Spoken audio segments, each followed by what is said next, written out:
le film de Gladys, Le Bouddha, Allô Maman, qui est à ma gauche. On va applaudir.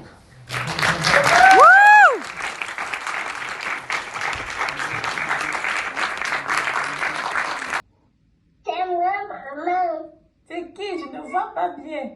Je vois seulement une petite fille. C'est l'enfant de qui comme ça?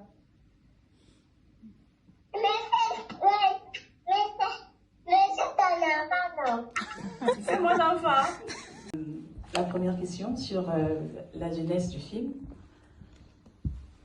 qui est assez évidente, parce que ce film part d'une place de déchirure, on va dire ainsi. Il a commencé à émerger en moi depuis l'aéroport, quand j'ai dû vivre la séparation et que je n'imaginais pas à quel point elle serait réellement déchirante de devoir prendre l'avion et laisser un enfant qui pleure derrière soi.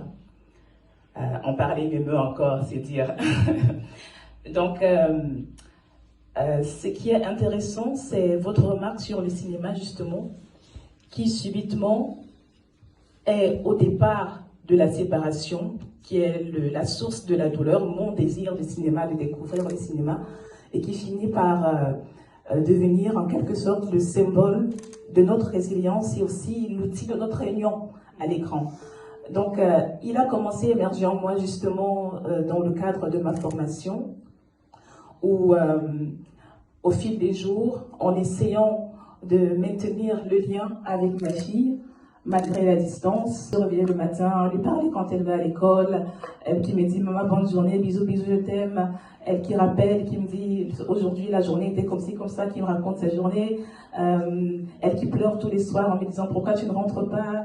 Et tout ça me suggérait un fort désir du cinéma, parce que je me disais « J'ai jamais vu ça ». Il y a une petite remarque que j'adore au début, quand tu dis « Ah, c'est un beau cadre, Exactement. belle lumière ». Enfin voilà, jusqu'où elle était attentive, du coup, enfin, en fonction évidemment de comment tu as partagé avec elle ce projet, jusqu'où elle a pu être attentive à la manière dont elle utilisait en fait ce smartphone. Le pari, c'était de rendre l'équipe ou l'aspect technique invisible dans notre échange. Et donc la veille, avant le tournage, je lui ai dit « Ok, un tonton et une tata vont venir nous filmer demain et simplement on va causer et on va nous filmer. » Mais je ne suis pas sûre qu'elle réalise en fait ce que ça implique. Quand je lui ai dit on va nous filmer, donc c'était vraiment... mais l'idée derrière, ou alors ce qui se voit aussi, et qui était l'une des intentions du film, c'était de voir à quel point cette familiarité au téléphone finissait par la construire aussi elle comme réalisatrice. C'est là en quelque sorte la co-réalisatrice du film, je dirais, parce que, comme j'ai dit, elle s'est habituée à tenir le téléphone, à faire le cadre et tout, mais c'est automatique. Et au départ, à mon arrivée, c'était pas le cas. Il fallait que quelqu'un la chapeaute, lui aide à prendre le téléphone, à passer l'appel et tout ça. Donc, au moment du tournage, j'étais déjà quand même habituée à manipuler le petit téléphone. Et donc, du coup, c'est elle qui, vous voyez, au début, elle se mire et voit comment son reflet rend bien à l'écran.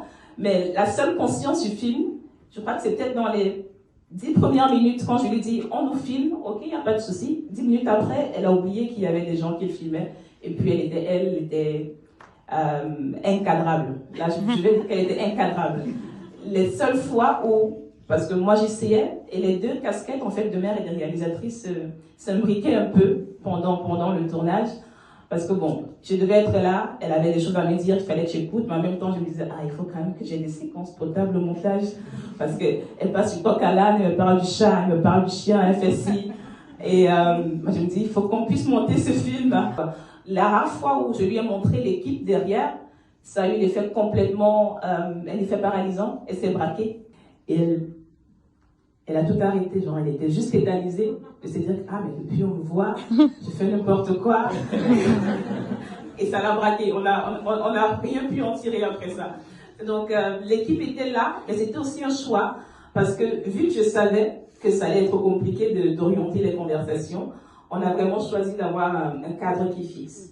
Une caméra qui n'est pas subjective, qui est vraiment objective. Et finalement, les séquences qu'on a le plus exploitées sont celles où elle vit. Où je me suis dit, bon, flemme, fais ce que tu veux, ma fille. Et c'était tout. Je savais que je voulais parler d'immigration pour mon film de fin d'études, mais je n'osais pas toucher cette plaie-là, parce qu'elle était trop profonde, que je n'arrivais pas à parler de ma fille sans pleurer et que je ne pensais pas pouvoir l'assumer en plus dans une salle. Et j'ai vraiment été très encouragée par la promotion pour oser y aller. Et cette forme du film, en fait, n'était pas prévue, parce qu'au départ, c'était prévu que d'autres femmes incarnent cette séparation-là. Au départ, je ne me voyais pas à l'écran et tout. Et dans la construction et les contraintes techniques de production m'ont vraiment poussé à assumer. C'était vraiment ça, assumer cette vulnérabilité-là et à incarner ce rôle, cette séparation qui, si je ne le faisais pas, peut-être n'existerait pas.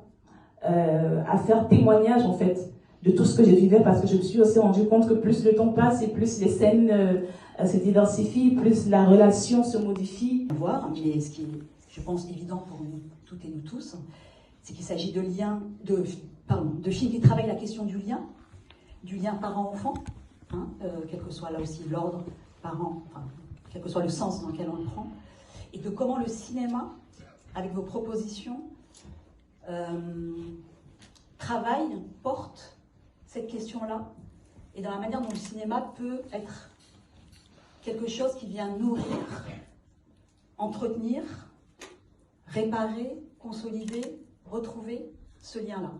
Vraiment, je trouve quelque chose qui fonctionne super bien dans la manière dont les films résonnent en fait entre eux. C'est des films de famille, mais des films faits en famille aussi, je trouve. Et ce que vos films partagent aussi, et pour moi c'est devenu encore plus évident là en les revoyant, c'est l'amour, traverse les deux films, l'humour, aussi. Alors ça m'a pas forcément sauté aux yeux, l'amour aussi, mais l'humour, qui partageait ça aussi. L'humour malgré tout, parce que ce dont il est question, j'ai envie de dire quelque part, est tout sauf drôle. Et c'est la façon dont vos films arrivent à nous faire rire aussi, quoi, avec vous, avec ce dont il est question au final. Nous attendons avec hâte les prochains films de cette cinéaste que nous souhaitons soutenir avec cette mention spéciale. Allô maman.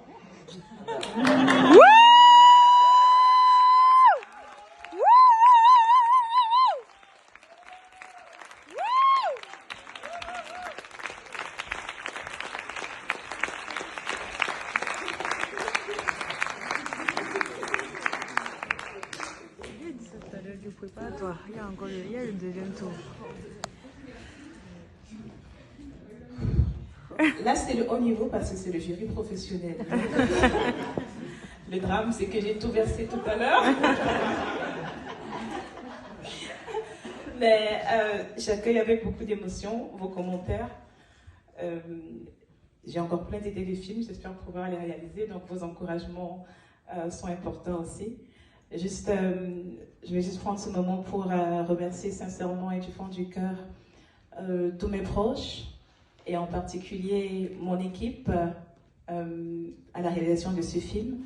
Parce que je suis à l'écran, vous avez dû le voir, et donc j'avais une équipe formidable qui a pu me mettre en confiance pour assumer cette thématique-là. Donc je vais penser à Cédric Mogandé, à l'image, à Anaïs Béji au son, et à mon monteur qui en a bavé, vivant. Et receveur de mentions spéciales, dont une du jury professionnel, ça m'émeut énormément. Merci. Donc merci à toute l'équipe du DMC, dédicace spéciale, qui a aujourd'hui 2 films qui ont une mention spéciale, c'est tout dire.